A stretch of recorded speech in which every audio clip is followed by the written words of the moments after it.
Hello, Internet, and welcome once again to the Free-to-Play Cast, brought to you by MMOBomb.com, your home for all things free-to-play related. I'm your host, Mike Byrne, aka Magic Man. We've got news, we've got warfare, we've got tanks masquerading as boats. We've got... Figured Jason would like that. We've got lots to cover. It is February 23rd. You're watching it on the 24th or later, episode 211. But first... let's get to our co-host, Mr. Jason Winter. How are you? Mike, how are you coming along on that floating tank design? That whole floating tank design. I'm going to revolutionize the way war is handled. Yeah. Yeah, well, you know, we can't win them all. They do have, I've seen those like balloon tanks that they used as decoys in World War II, like they put out there and let them think that they were bombs. They're like just big balloons that guys just flip them over. So maybe that's what you should use. Sounds like a plan. What do you think, Mr. Zach Sharps? I think it sounds like a good plan. You know, it's a terrible tanks, plan. Boats, planes. You know, it's okay. It'll really confuse the opposition. Yeah, we're gonna call them banks. There you go. Not totes. They're totes banks. No. They will make you bankrupt. Huh? Well, shit, we're off to a good start. Let's go to the news. All right, so what are we talking about? Boats and tanks and stuff. There's a lot going on this past week in, like, every war game, and then I posted a first look yesterday for a game called Warfare Online. Most generic title ever. Oh, I'm sure there's more. Shooting online. Thanks. All right, I guess we know what we're going to be doing. Killing shit online. We'll get to all of that, but first... Hey, I love KSO. Right? Killing shit online. So let's take a look at some of it. And Jason, obviously out of the three of us, although War Thunder maybe a little bit with Zach, but out of the three of us, you're the War Games player more than any of us. So maybe you can provide some player feedback on these types of things. First, World of Tanks Blitz, 80 million downloads. And yeah, now most of that is mobile, of course, but this is a game you can play on Steam. 80 million downloads. Holy shit. Yeah, those are the numbers we tend to hear for like the big stuff, like World of Tanks itself, the real one, League of Legends. I think last I heard of like World of Warcraft, that was like over 100 million. So it's not that far off. Just shows when you have the World of Tanks, which is huge. You got mobile, which is huge. So you put them together and you get floating tank. No, not floating tanks. you get huge. Yeah. This is not the story with the boats. That's the next one. Mike gets confused about that, so we just got to clarify that. All right. So it just goes to show the weight of the IP. Really, I mean, it definitely has a lot of recognition. Accessibility of mobile, right? Yeah. Yeah, taking it to the. That's kind of what I said. Yeah. Oh. That's still a huge number. Like even like we when agree you or think something. mobile downloads, that's a huge number. Yeah, I mean, even your like Kim Kardashian games are the only ones that get up around those area. Oh Jesus! So to celebrate, the team will be introducing a series of French tanks, including the Renault FT, the first tank in history to have its turret on top, engine in back, and driver in front. Which, when you kind of think about it, you're like, wait, what was it before? Like that just seems like the default configuration for a vehicle, but not being a warfare buff, maybe that, I mean, it changed the game obviously, because that's pretty much what you see out of tanks these days. But how fast could it go in kilometers per hour? Oh God, don't get me started, Hilo. What a ridiculous question! A ridiculous question. They're also putting in the Lost Division event, Jason. What the hell is this?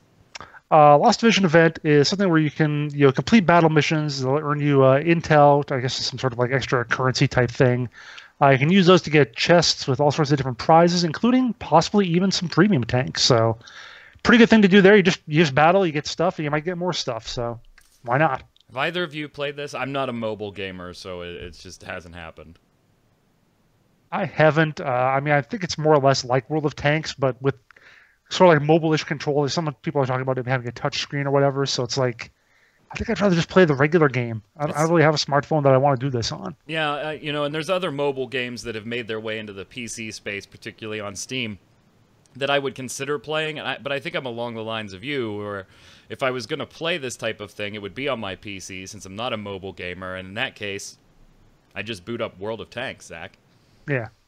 Pretty much. I mean, when it comes to hybrid games like that where they're both available on PC and mobile, I tend not to really play the mobile version that often.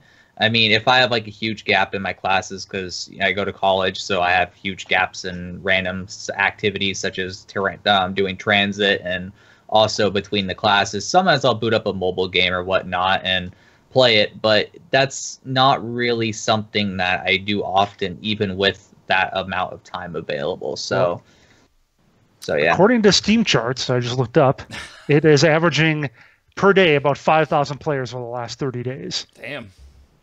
But of the 80 million, that seems like not much. Again, the mobile front, but still 5,000 is not bad. Is a number that there's a lot of games we've talked about recently. Let me look at WildStar Worlds real quick. that would kill for that. Oh god. Let's go look at WildStar. WildStar current players 431. Yeah, WildStar, which recently just added new perks to being a sub. What? How about new perks to attract free players first? Let's whatever. Yeah. Skip it. Next up, War Thunder. Now, when I assign the news, I try to either if I'm going to write it, or if Q's going to write it, or if Jason's going to write it, or if we do our editorials, we kind of stick with what we like, unless we can't due to scheduling. Like I'll cover a World of Tanks interview if Jason's at PAX South type deal.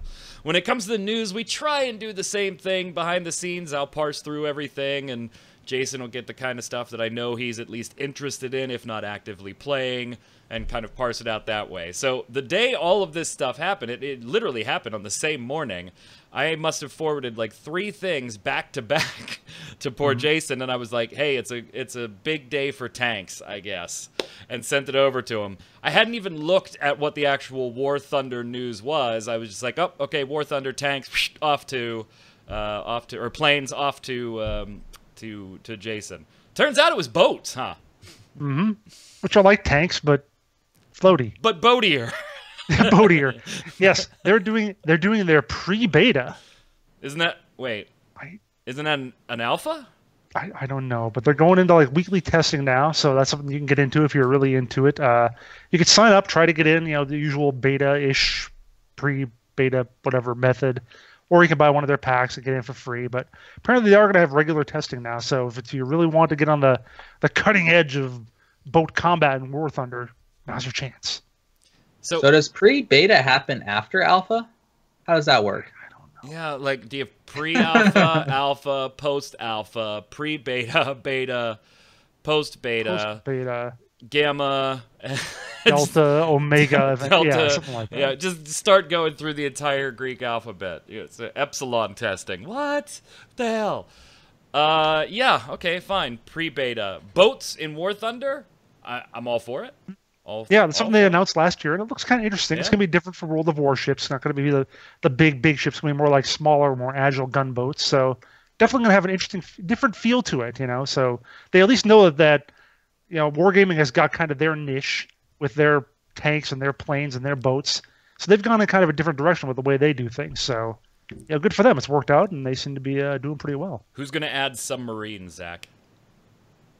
Submarines. I think the World of franchise will have submarines first. Actually, they said they won't. They said that those were in the open or in the betas for or the pre-betas or something or other for warships, and they decided it wasn't very good because everyone wanted to do them. Nothing but subs. We've done extensive surveying, Jason, and this is what our player base wants. So, no. Well, when it's nothing, when it's like 13 subs and you got the 2 ships above the surface, you're like, wow, this is gonna suck. Kind of makes sense. I mean, you would think subs would be a bit unbalanced. Like it'd just be like a rogue that has permanent stealth because it's always underwater. So, I wonder if I think they actually just might have give said it some type of mechanic where it's forced to surface at certain points or after certain amounts of time. Then I think you can get around that. That's true. I mean, it may not be realistic, given that submarines can stay there for quite some time without having to surface in the real world. But in the interest of gameplay, I think you could get around that with a surface mechanic, or maybe here's how you do it, Jason. A reload for. Damn, I'm kind of good actually. I think this might work. It just came to me. Submarine, limited amount of shots, right? Torpedoes underwater, or obviously to fire above water. you have to be close to or at the surface. How about the reload mechanic is surfacing? That's terrible. That's not terrible. I mean, they already have limited destroyers capacity, to serve as kind of the so- stealthy ships, so yeah, they do all right with that. I like submarines. What was that other game we saw just a few weeks ago that had submarines in it? Something like it was some other game that we did. I don't know if you did a first look, but I did a game page for it. But anyway, I didn't do a first look for it. No, you didn't do a first look It for must it, have been yeah. one of I would have remembered submarines. It must have been one of those little like browser type games that we were just like, ugh. yeah, some other Russian game of something. Yeah, or there's a other. lot of sites that do first looks on fucking everything, and I'm sorry, if you want us to do first looks on everything, go ahead and post the comments. I mean, we should get your feedback on what you want to do, but I think there's kind of a content sucks line. barrier when you start putting out... Yeah. I could do a first look every damn day, but 4 out of 5 of them in a week are going to be like those little play themselves type browser games. So I think we kind of strike a nice balance here. We go and we check it out, and if it's something we would play for longer than 5 minutes, we're like, all right, let's do a first look. There are exceptions to that, right? Like Mobius Final Fantasy is not a game I would typically, based on the game itself, do a first look. But because of the name draw behind it, there's a lot of people looking at it, so there's a lot of factors that go into it. It's not strictly just game quality. Sidebar on that one. What else? PlanetSide 2. Now you're gonna have to walk me through this one a little bit because I'm not traditionally a PlanetSide 2 guy, and I get the concept here that apparently, you know, I thought vehicles were a huge part of what was going on with all this territory war. I get the basic concept of PlanetSide 2. I have played it before. I'm just not a hardcore player, and so I always thought vehicles were a big part of that if you can get it, but it seems like from the news we're hearing and the plans going forward to kind of make vehicles more competitive, more fun, more a part of the territory wars, that maybe they weren't as big a part as I thought they were, Jason. Yeah, I mean, I'm not totally sure even reading over the blog posts because I'm a casual player. I just go and get in my tank, blow stuff up, whatever. I think maybe on a more competitive side, though, infantry can get around vehicles, can be stealthy around them, can plant their mines and so on. I've had C4 dropped on my tank's head so many times I can't even count it. So I think that's kind of the intent there. They want to make it a little more of a back and forth between the tanks and the infantry, and also the planes and so on, the jets, whatever you want to call them. So they're doing what they're calling the Combined Arms Initiative. This sounds like some type of negotiation between nations. It's not a treaty, believe me, because they're still going to be shooting the hell out of each other. But yeah, I mean, the idea is the main points are there. They want more territory goals for vehicles. I guess on some level that makes sense. You only can capture territory when you're an infantry, so maybe they're trying to do something there to give you a reason to be in your vehicle and just something other than just camp around someone's spawn point or something. Maybe that's the idea there. Make vehicles more fun to use. Make them a little more easier to use. I always go on about how those the flashes, the little ATVs, would just flip over when you hit anything. So anything you can do to make that a little better is going to be helpful. There's a twig. Get out of the way. They want let's see, what to say, more meaningful vehicle infantry interactions. We want vehicle interactions, vehicle versus vehicle and vehicle versus infantry to last longer and not feel like the other side gets destroyed too quickly. This will include changes to weapon damage potential and effective ranges. They want to remove continent to facility vehicle benefits and restrictions. Blah, blah, so that's like a resource thing. Yeah, so I mean, just a lot of different things they want to do to kind of tweak the game, just make vehicles a little more interesting, make the gameplay a little more interesting. If you're the kind of person who likes to specialize in those kind of things, maybe make it a little more, give you more of a reason to do that other than just being a pedestrian, get smushed. Well, I think the news this week on all the tank stuff, I give it a thumbs up across the board. I mean, a thumbs up. They have no boats in PlanetSide 2, right. So you don't worry. A thumbs up to Wargaming on 80 million, a thumbs up to War Thunder's boats, a thumbs up to PlanetSide 2. It all sounds so good for players of those games. Big thumbs up, Zach. But wait, there's more. There's more. There's more. And this one might be a little more up Zach's alley as far as the type of game. Zach is out of the three of us, Zach is very sandboxy as far as his MMOs go and likes that PvP mix and crafting and survival type stuff. And likes the maybe a little more, for lack of a better term, hardcore type experience. So this Call me game, a casual. yes, you're a filthy casual. You're playing Final Fantasy 14. You're a filthy casual.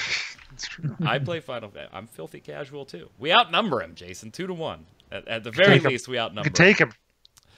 But so here's a game that, 2 years ago, I bet Zach, you were pretty interested in this one a long time ago, as it was initially developing by Above and Beyond Technologies, and we're talking about here, of course, the Repopulation. What were you watching this one? I kind of feel like it's right in your wheelhouse.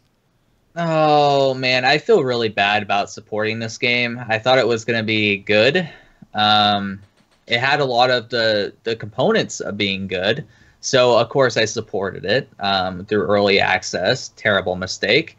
And then they had the issue with the Hero Engine debacle, and they had the issue with switching to Unreal 4, and then now they're going back to the Hero Engine, and it just spells a recipe of disaster. And I don't think this game really, I don't think it'll even launch, and if it does, it's going to launch in the state that it was already in, which wasn't a very good state as it is. So, yeah, and then there was that whole, what was the secondary game? Fragmented. Yeah, Fragmented, that they released in the interim while they figured this out. So yeah, I mean, it's had a bit of a rocky road. It was originally Above and Beyond Technologies. They started fighting with Idea Fabrique, the makers of the Hero Engine itself. Then the game was going to switch. Then it wasn't. Then Idea Fabrique bought the rights to the game, and they're now apparently going to relaunch it. They're going to put it back online sometime early this year, 2017. I mean, we're only in March, so like, how long's the early signifier? Still February. Count? Yeah, I don't know. But it still seems to be the plan that they're going to put it back on. And the quote here is, once the transfers are complete, talking about going to transferring the data, we're still going to have the usual spin-up time, make sure there isn't any data/bit rot, making sure that everything is working correctly, etc. So, as of this post, it should be about 2 weeks after the transfers. So we should be seeing that roughly sometime in the next month. And I've got to ask, as a reporter doing due diligence, does anybody care? Not anymore. Yeah, and that's the problem, I think. They lost me. I mean, if they would have stayed Unreal 4, I would have been interested in all the news that they had coming out. But now that they're going back to the Hero Engine, it's like, well, you guys just killed your game again. It was already in the grave. You guys brought it out of the grave, and then you put it back in the grave. So, like, well, I mean, you can't expect make up your mind. You can't expect Idea Fabrique to not use the Hero Engine, though, That's right? true. I mean, they bought the game. They made the Hero Engine. This, there's a no-brainer. I can't fault them for doing that, but I can't fault him for using his own disastrous engine. Is it even going to be the same game, Jason? You're talking about an entirely new team, and the original team really didn't have things solidified yet. Actually, from what I've heard, I looked at a comment that people seem to think that they have a lot of the old team members still working on it. So maybe it's not so much of a complete revamp of the team like that. So maybe there's still going to be at least a little hope on that front. Interesting. So. I did not see that portion. Well, I mean, I wish it luck. I just feel like, and Jason, you said it in the article. Yeah. It's had too many ups and downs, and I think we would have been fine with ups and downs. It's just had those ups and downs for way too long at this point. Yeah. I mean, we were talking very initially about the Repopulation the first time I was with MMO Bomb. It's been a long time. It's been a really long time for that. Maybe it's not good that they have the same people working on it. Maybe they should have gotten some new people. All right, moving on here. Speaking of games changing over time and relaunching, I wanted to talk, Jason did a piece I thought was pretty interesting. I wanted to bring it up here, and if you haven't had a chance to read it, check it out over on mmobomb.com in the editorials section here. Expansions we see and big updates and things like that. And Jason, you kind of took a deep dive into, do big changes and expansions and things like that really draw players back in? Because of course those things are going to be great for the most part, unless you just violently hate some type of big change. But for the most part, those updates and expansions and revamps, the people that are actively playing the game are going, of course, they're going to enjoy for the most part. Or at least on a larger percentage scale, they're going to enjoy it. But that doesn't help your game continue to grow. That just keeps the same player base happy and playing and getting into new content. So do these things draw people back in? Like, I could think of a perfect example for myself, and I could definitely think of one for Zach, just based on our discussions over the last 2 months. Elder Scrolls Online is definitely one of those games for me. I mean, I had it at launch. I played it for a while. I got the hell out of it because there was just so much I didn't like about the grouping and blah, blah, blah, blah, blah. They changed almost all of that over the course of the next year, year and a half, and did entice me to come back. And with the console launch, obviously enticed a lot of people to join in. Black Desert Online is one that we already know does that for Zach. Zach gets into it, plays it for a while, tears through the content, and then some type of big update, big change to core systems that he had a problem with gets changed, and he goes back in and checks it out. But Jason, you did some research on, A, does it really bring people back? And B, do they stay once they came back for any meaningful length of time? What research did you do? What conclusions did you come to? Well, that was something I questioned a few months ago in an editorial where I just asked, is it even worth it to do these big, huge revamps? You know, would you be better off, investing in that time, that money, the resources, the personnel, whatever, into just doing something else, more content or whatever? Do you wind up screwing up more when you make these changes than you wind up, fixing? We discussed that with the Galactic Command. Yeah, Galactic Command. We exactly discussed it on this show about that type of feature. Mm-hmm. And so I grabbed a few games that had like big changes, like big fundamental changes or huge things. Generally not just your typical update, like, hey, we added a new class or a new dungeon or even a regular expansion. Because like you said, people show up for the new stuff, look at it for a while, and then maybe leave. The question is, when you have these fundamental systems, do they really fix what's wrong and maybe apparently bring back people for the long run? So one of the first games I thought about, because I had talked to the producer, Merv Lee Kwai of ArcAge at PAX South, and he talked about how one of the things he said was the Revelation update back in December made it feel like alpha again, which any old ArcAge player loved it when it was an alpha before the pay to win or whatever, or all the cash shop stuff and everything else went in there. And on its surface, that's a very typical PR thing to say. Yeah. So I was like, yeah, okay, sure. It's just like, you're making it just like that, trying to lure people in like that. But then I looked at the numbers I use Steam Charts, which does a pretty good job, seemingly, of tracking the Steam API for player activity on Steam games. And of course, ArcAge and all these other games are available in places other than Steam. But using just what I have here for my data, they really did. ArcAge shot up right around when Revelation hit.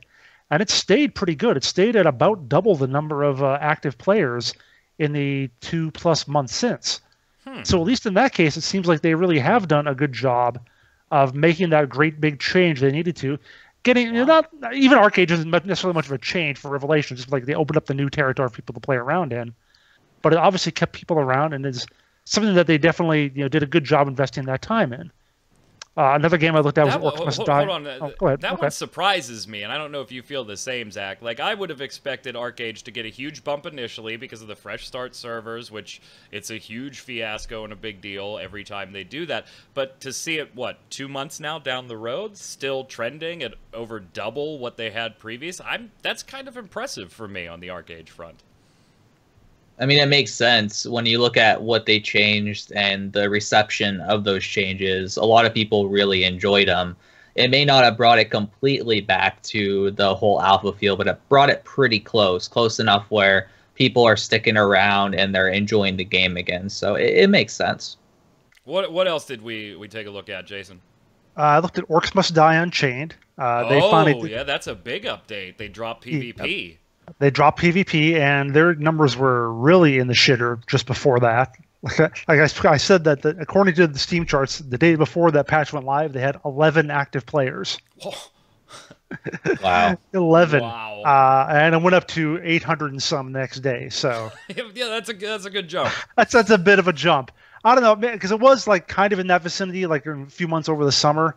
But now since that's then, funny to me. You took out PvP and now have double the Steam player base that WildStar does. yeah, I mean, because that's what I mean. Again, but the thing that I looked at too, I thought about with both that and that and Arcade, was maybe the common thread is that it's kind of almost a going backwards. Like we talk about how let's make changes to make the game better. Yeah. What they've really done is they just said, in both these cases, it was the game was like this. We got away from that, and now we're going back to this. And maybe and obviously Unchained wasn't really it was launched as a PvP game, but they went back to the old PvE game style that people like in Orcs Must Die. Orcs Must Die, Orcs Must Die 2. So maybe that's why these two did so well, and that they were. And it's almost like a little bit what you talk about with Elder Scrolls Online. You know, they made those games I think feel a little more like they made Elder Scrolls Online feel a little more like the old school Elder Scrolls games, with the ability to the freedom of movement and so on. Yeah, the justice stuff like that. And the exactly. murder and the stealing and wow.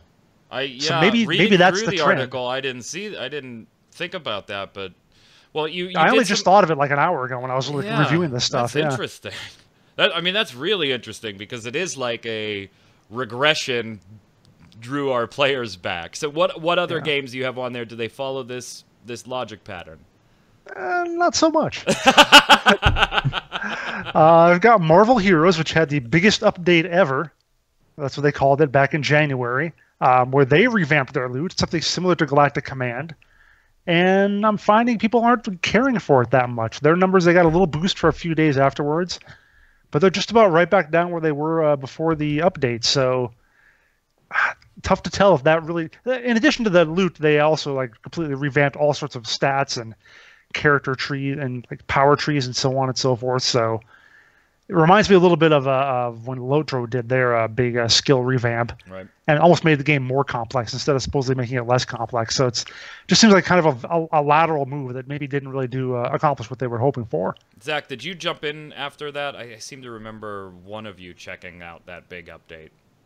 No, I played Marvel Heroes before that update, and probably a few months after I quit, it came out. So I just didn't feel like going back in. And that's the thing too, is that didn't get you back in. That's what I was just going to ask. So yeah. the biggest update ever to a game that you enjoyed a bit wasn't enough to get you back in? Mm-hmm. No, it's just because what the update entailed wasn't why I quit. I quit the game mainly because it resulted in just grinding the same spots over and over and over again. Where they put in a new loot system. Yeah, the new difficulty, the new loot system might have fixed that a little bit, but it's like, what else more could I have done with the game at that particular point in time? I wanted new areas, completely new areas, like a vast new area, a couple of them actually, new story elements, stuff like that from that game, and that's not what this update provided. You're just an ungrateful bastard. I know, right? But that's kind of the point I make, is they spent obviously a lot of time and money working on this revamp when they maybe should have made new areas instead. So what else? You took Maple Story. Yeah, I decided just to try to get one more game out there. I grabbed Maple Story. They had what they were calling their biggest update in a decade, and it just kind of didn't really do anything on Steam. Which again, the number of Steam players on Maple Story players on Steam maybe isn't that significant. Right. But I just tossed it out there to show that, hey, even when they have their biggest update in a decade, it doesn't really do anything. So yeah, I think Maple Story is kind of, at least for me mentally, is one of those games that's kind of like, wow, right? It's just going to be it's going to be at the same numbers, and then except WoW, at least when it has an expansion, it jumps up, and then it'll taper back down to its normal numbers. And I think Maple Story, there was no increase for a big update.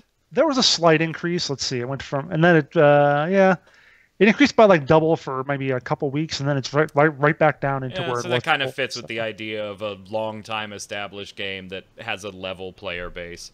Yeah, pretty much. Interesting stuff. So the final analysis is probably not? Probably not if you're just revamping and changing stuff for the sake of changing them. Whereas if you're bringing stuff back that people, wanted, that they kind of expected to be there all along, maybe that's the better way to go. Yeah, it's really interesting. Go ahead, Zach. I see it more as somewhat realigning to the original version, but building upon the original version after that. Because when you really look at all these changes, whether it be the Arcade change or the reason why I hop in ESO from time to time, or with DC Universe Online, I usually hop back into games because they change something or add on to something that I like or felt needed to be changed upon. Like with Marvel Heroes, I wasn't really needing a change for stats and whatnot like that. I needed more content for me to go in and enjoy. Or like with ESO, whenever they add new dungeons, I usually hop back in because that's the part of the game that I really, really enjoy. Where Arcade, a lot of people really enjoyed the more, I guess you could say, less complex aspect of the cash shop. They wanted, you know, more simplicity in that regard and other aspects of the game to be changed back to how it was, and then content build upon that rather than it just sort of building upon the changed vision. So I think it's more building upon the vision that the players actually enjoyed first, rather than just changing things that are going along the lines that people don't really care about. Interesting. Check out the article on mmobomb.com. Chime in with your comments below as well. Before we head on over to the weekly bombs, I did a first look for Warfare Online. It's not in the show notes here because it was a last-minute thing yesterday. Did either of you get a chance to check that one out? No? No. Okay. No, that's How fine. excited we were. Yeah, it wasn't part of... Hey, I'll tell you this much. Okay, there are definite aspects of if you shell money out, you will advance much faster than somebody that is not shelling money out. The non-money sheller can still get the thing, so by the strictest definition, it is not pay to win, but it is certainly pay to advance a lot faster. A lot faster, not just a little bit. And I kind of looked at it like, ah, shit, here we go, another card game. And they kind of mixed in elements of real-time strategy, and it's a MOBA-esque type of thing where you're in one lane. You know, it's just a straight left and right battle that's going on. I gotta say, it's started to grow on me. And in particular, if you watch, I would never play this, like, long-term.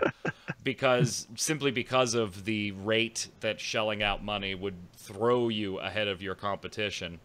But the game itself did grow on me as far as the gameplay, and the first battle I did on the first look, I made a bad move right off the beginning, and the match was over in 2 minutes because of it. The second match, which ironically, it queued me up against the same person. I don't know if we were the only two online, but it queued me up against the same person, and it was a long, drawn-out, nail-biter of a match. Really exciting. I had a lot of fun with the actual game, but I probably wouldn't play it because of the money. So there's my opinion on Warfare Online. You guys can skip yours. We'll let you guys give yours, since you play this, both of you play this a lot more than I do, or ever have. Hearthstone's making big changes to the arena mode, but are they actually for the better? So to set this up for you, the basic gist, in addition to some other updates, is that the arena mode in Hearthstone is going to go from a wild format, where it's all cards, you know, randomly selected for you, to a standard format. Now, I get the logic behind the move. As the card set, the full card set becomes bigger and bigger and bigger and bigger, but your deck size and your selection strategies don't also increase in size. You are further diluting all the possible combinations of cool little strategies and synergies between cards when you draw for the arena. I get the logic behind it. So to me, from a programming standpoint, this makes perfect sense. But from a player standpoint, it might not be going over well. And Zach, let's start with your impressions on this. Why are some people not quite happy with this one? Well, for me, I see it as a good thing because it makes balancing, I guess, a lot easier in terms of reducing card count. Obviously makes it so there's less things to account for. But I feel like maybe people don't like it because it just takes away maybe their particular strategy that they like within their arena. That's really the only thing I can think of. So, yeah, I don't know. Jason? To me, though, I don't think you really need to worry that much about strategy and balance in arena. You get a lot of random stuff coming up all the time. So it's not like constructed where you want to make sure you have a certain deck variety and whatever to go up the ladder and have all sorts of different kinds of matches. to me, it just takes away a lot of the fun, I think, of Arena, and that's what a lot of people are talking about. Well, doesn't it make it kind of similar, or at least in the most part, to the standard game itself? Well, yeah, if you change the card set to standard, obviously, yeah, Right. that takes away a lot of those older cards that are just fun to play with, maybe a little overpowered at times, but something different to try every now and then. Yeah, I mean that's what I'm seeing from a fair number of people, but there are some people who like it the other way. The one commenter we got on that said that it's something that people who play Arena once a month, as he put it, want it to be more wild, whereas people who have to do it all the time don't want it to be as much wild, to have those same powerful cards pop up. And not being a player, that was going to be a question I asked. Is this like the casual Arena player thinks this is a terrible idea, where the more established hardcore, always playing the Arena crowd think, thank God, it's about time?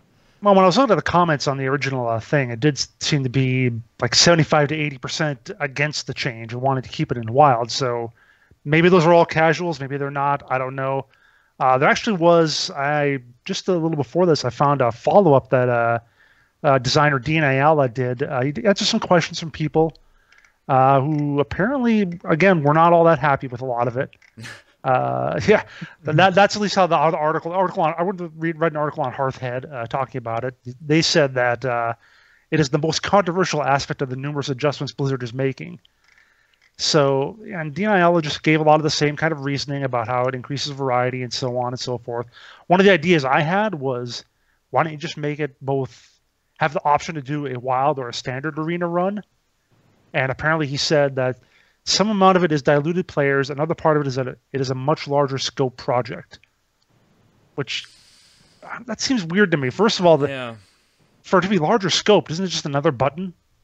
I mean, that seems like it's if you're going to another filter on the SQL query, You've already got wild there. You just put that in. I can see the argument about diluting the player base, though. Well, even that though kind of bothers me, because I mean, I look at something like Overwatch, which they've been adding game modes and all that sort of stuff now, like continuously for months. The queues get a little longer. Sometimes I do have to wait 2 or 3 minutes to find a match, but that's trying to find 11 other people to play a match with me. Right. Hearthstone, you only need one other person. I've never had a queue time go more than 20 or 30 seconds, and even that's extreme. If that gets doubled to 45 seconds or a minute, I could probably live with that. So, I don't know. I'm not. He did say though that they're going to check it out and they'll certainly respond to how changes are and so on and so forth. Within a month or two down the line, so they'll see how it goes. So, if it doesn't work out, if people are really up in arms about it, they have the possibility to pull it back, I guess. As far as our personal opinions, I'm gonna give a sideways thumb. Sideways thumb. I don't. When I play Hearthstone, I don't typically play the Arena anyway, and so to me, okay, you guys and gals over there, you can do whatever you want. Zach, thumbs up, thumbs down. I mean, I kind of have to give a sideways thumb too. I haven't read too much about what pros think of the change. Usually that particular demographic, I believe, has some of the better pulse on how the game actually plays on a consistent basis. So I would be interested to see what they have to say about this, because personally, I don't play Hearthstone anymore. I dabble with other card games, but Hearthstone just became far too random for me to care about it anymore. And so, I don't know. I just give a sideways thumb. Jason? So you'll love this. It'll make things less random for you. It's true. I give it a thumbs down. You do? Definitely thumbs down. Yeah. Not a fan, huh? No, not a fan. All right. Well, speaking of not being fans of things, let's slide over and do the weekly bombs. Let me find my bump here. Where is it? Where is my weekly bombs? There it is. Yeah. Found it. There it is. Go ahead, Zach. I'm going to give a dub bomb to Albion Online, a previously free-to-play game, now buy-to-play, of course. A lot of people got angry about that, and I understand, but it's now finally going to be releasing in July 17th, if I remember correctly. So I'm really hyped for that, because I loved the game when it was in really, really early closed beta, and ever since I've just been following it even more and more. I've noticed them changing a lot of things that I was particularly not fond of. They changed it to stuff that is a lot better. They fleshed the game out a ton more. There's a lot more depth there. So I definitely am very hyped to hop in that. Plus, they have a lot more content being added in as well, and revamping a lot more things before launch. So that's going to be very interesting to see how that pans out. But yeah, definitely huge thumbs up to them. I'm really happy they delayed it, and they've done a good job. Yeah, see, I know my co-hosts. I threw it in Skype earlier. I said, Zach, just in case you missed it, Albion's coming out. Here's the date for you. Because I just did. That's the type of game I know Zach would gravitate towards. Go ahead, Jason. I'm going to hand out an A-bomb. We talked about this a little earlier. A-bomb to pre-betas. and even better, today I read in a press release from Gigantic that they are not in early access. They're not in alpha. They're not in beta. Oh, what are they in? They're in the game preview program. Okay. That is what they call what the game is currently in. That sounds like the something game an employee at Best Buy would try and get me to sign up for at the register. So would you like a game preview program in addition to your $30 purchase of that game? I don't want your rewards card, and I don't need the service plan. Just ring out the damn Blu-ray. I'd love to get Can I get a service plan? What's that? Whose fault that is, though? It's all Microsoft's fault, because that's what their early access crap's called. It's like game preview or something like that. Oh, for God's sakes. I'm going to give a dub bomb to Hex and GameForge breaking up. Never have I been so happy to see a relationship end.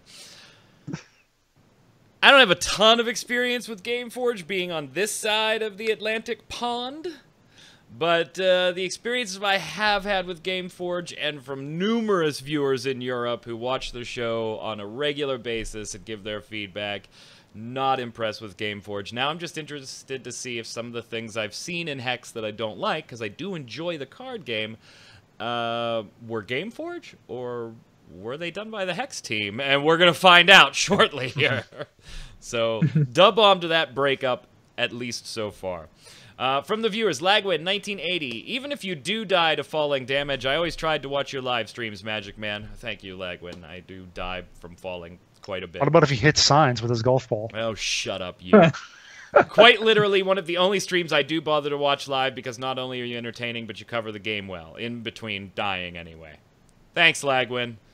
A little backhanded compliment, I appreciate it. I find it amusing because I had one of the most noob deaths by falling in World of Warcraft. First time playing a hunter in PvP in Arathi Basin Battleground, up defending Lumberyard, and used Disengage, the one that made you leap back. I never played a hunter, Lagwin, so I can't confirm if you meant Disengage there or not. It's Disengage, Is it Disengage? Okay. Right off the cliff and to my death. Anywho, another da-bomb for Path of Exile. Yeah, they're doing a lot of things right now, Jason. And their epic 3.0 expansion and the upcoming Legacy League, which gives the players a chance to snag old versions of items, which should include many nerfed items, in Legacy being the unnerfed version, that you can run the previous League mods you want to a degree. How an indie game can continue to shame the likes of D3 is staggeringly impressive. We just very rarely hear bad things about a Path of Exile update or a change, and it is a game that I continue to go back to. They do so much right. I really wish I could see inside financials to see exactly how that game is doing and how it's funded. Because if it is, like, we've heard rumors in years past where it was just funded and by uber rich people that just wanted to have some fun with a project, and who cares if it made money, kind of forced the free-to-play area game space to go in this type of monetization. But it's been going on for so long now that I kind of think that's not likely at this point. Yeah. I'd really like to see some financials. Like Path of Exile, Grinding Gear Games, if you want to sit down and meet and talk, like, secretly, and then I can come on and be vague, like, that'd be great. Just let me know, because I'm just super impressed with the game all the time. Go ahead, Zach. Pierre Round says... IR Round. IR Rounds. Oh, yeah, it's not space. I just combined it all, whatever. I'm not sure yet if I should call it an A-bomb. Do you need me to bring in a Jedi Consoler and give you a hug? Yes, you do. Yes, you do. Yes, you do. I'm not sure if I should call it an A-bomb or a dub-bomb, but Heroes of the Storm has managed to suck me in again. And this time, I'm playing Hero League. Here's to not getting stuck in MMR hell. Yeah, whenever I played that game, I always played Hero League. I hated the standard. I think that's a dub-bomb. I'll count it as a dub-bomb. That's pretty yeah. Go ahead, Jason. All right, 69 Alpha, 69 Wolf, 69. Giggity. It says, Revelation Online is a horrible game. It pretty much just plays itself. Everything is autopath and combat is terrible, as you're ridiculously OP and just kill everything with little to no effort. Maybe I'm stuck in the tutorial for 8 hours, but the time I have played has been a huge letdown. We got about a week, Zach, before we can jump into that one again. Oh, I already know I'm going to enjoy it, so I'm excited. Joshua Knight, A-bomb to Jason Winter. And you know what? I'm going to read this with your image on the screen while I read this. Because you deserve this one. Did you seriously just call the Scions of the Seventh Dawn the Order of the Phoenix? Wow, my 3-foot Lalafell is gonna bitch slap you so hard. So happy to hear you're playing Final Fantasy XIV, as it's the best MMORPG I've ever played, and Heaven's Word is the only MMORPG to ever make me tear up. Joshua, you know, obviously, big fan of 14 myself. I don't know if I'd say best MMO I've ever played. But it's up there. It's up there. I don't know. How is your 3-foot Lalafell going to bitch slap me if you have to get on like a stool or a ladder or something to get up there? Go ahead, Zach. Wilfredo Rivera says, "Da-bomb for multi-platform games. I have saved a ton of cash on playing ESO, STO, GTA 5, and Warframe on PC than on consoles. I know that Warframe is free to play on consoles, but the rest need more cash. Console exclusives, however, will still get some love from me." Loving the consoles. Go ahead, Jason.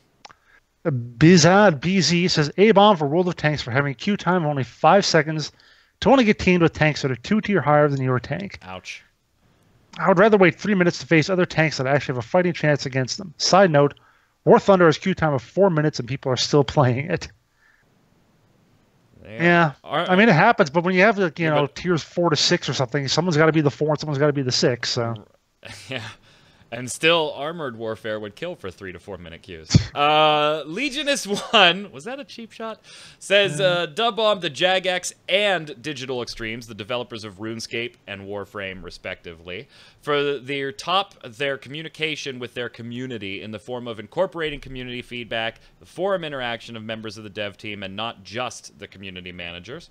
Weekly and bi-weekly streams, almost weekly patches, and overall just being some of the best developers out there who make it obvious they care about their game and their community. And I've said this before, I think, but Warframe particularly, at least in my personal opinion, I could not agree with you more, Legionist1. And it only takes watching 20 minutes of any of the panels at TennoCon, which the dates for this year's TennoCon were just released today. It only takes watching any panel on there for 15 minutes to just figure out these teams are super passionate about what they're doing. It's something important to them, not just a money printing machine. So I totally agree with you. Go ahead, Zach. Emperor Sultan says, "Zach Sharp's voice is fine. When I first started watching the weekly news a couple weeks ago, I was always wondering who was behind the voice and comparing him to professional announcers and enjoyed listening to him, especially when he says, 'the question of the week.' Then I started watching this podcast and was surprised when I saw Zach. Anyways, all due respect to that guy's opinion about your voice, it's just invalid. You do you, Zach. Cheers." Yeah, but see, like, you didn't even put inflection in the cheers, man. I'm just kidding. Hey, I'm a robot. You guys need to update my firmware, and maybe then I'll have legs as well. True. We need to give you the Star Trek Generations emotions chip, I guess. You're still running Windows 95, aren't There's you? a dorky reference, wasn't it? Damn. Yeah. I busted out Star Trek Generations, and wow. You know what? I'm embarrassed. Go ahead, Jason. Star Trek Generations isn't old. It was 23 years ago. Oh my god. Okay. Woo, woof, woof. Yeah, see, that's the way you read stuff like that, Zach. Woo, woof, woof says, "The bomb to grinding gear games for doing the one thing that Diablo 3 never did, but without even needing to charge for a $20 expansion pack. Releasing a massive expansion with 5 more story acts that puts Reaper's souls to shame. A-bomb to Daybreak Games for cranking the screen shake up to 11:2 in PlanetSide 2, only to sell back a normal camera under the guise of an implant feature." Ooh. Ouch. Oh, that's awful. Ouch. That sounds like something Daybreak would do. That does. Question of the week last week. What's the first thing you tell a friend about an MMORPG when you're trying to get them to play? Peer around? Peer around? Oh, pie around. How do I sell someone on a potential new game? That depends on the game and the person. I have to be sure they'll be interested in the first place. So, for example, my brother is currently interested in Monster Hunter and Blizzard IPs. That being said, Heroes was an easy sell for him because of Blizzard and his past with League. I just had to bring him over to my computer, show him some gameplay. Similar story with Dauntless, the new free-to-play Monster Hunter type game coming out later this year. Just showed him some promo material and he was in. With other people, I'll work in videos or gameplay if I can, but I mostly just have to talk it up as much as possible and hope they bite. All right. So go ahead, basically Zach. show them pretty pictures. Yep. Yeah, pretty pictures. Wilfredo Rivera says, combat. I won't even mention a game to a friend if the combat sucks, seeing as that is the majority of the game, depending on the game, of course. Black Desert, Terra, and Guild Wars 2 all have great combat mechanics, and that is what keeps me coming back. Otherwise, I'm going back to Skyrim. Or going back to Morrowind. That actually has really shitty combat, to be honest. Yeah. I love the game, but the combat was not the strong part. Anyway, Hadrex Sky Shadow says, hey, found another generic Asian MMO game that is praised for its graphics and combat like it's the new WoW. I don't know why, though. Story? Nope, this one forgot about that, too. But this one has really good character customization. You can make your character absolutely retarded. It's a must-play. The progression is generic as potatoes, but customization, though. I don't think I've ever sold a game based on customization to a friend. I don't think that's ever been my MO there. LFA says, I'd probably tell them what I look at first every time I look into games. The game's combat. Considering it's what I'll be doing for most of the time, I'd want it to not be boring and sluggish. So lots of people chiming in on the same level. Our question of the week for this week, not counting flat-out obvious pay to win. What is something in a game, maybe more of a mechanics nature, that a game could do immediately that would absolutely turn you off to that game? I'll tell you mine right now. Autopathing without giving me the ability to shut it off. Immediately, I am very, very, very, very much less interested. Revelation Online, I'm looking at you. I just want to be able to shut it off. That's all. Bad inventory system. Yeah, yours is obviously... Oh, I don't think any viewer that watches this show more than once needs to guess that. What's yours, Zach? Mine's poor dungeon mechanics. I want to be engaged and feel like I have to struggle in order to succeed. All right. Make sure you put your answers in the comments below. Don't forget your weekly bombs. All right, I got mine. My bum is not weak, though.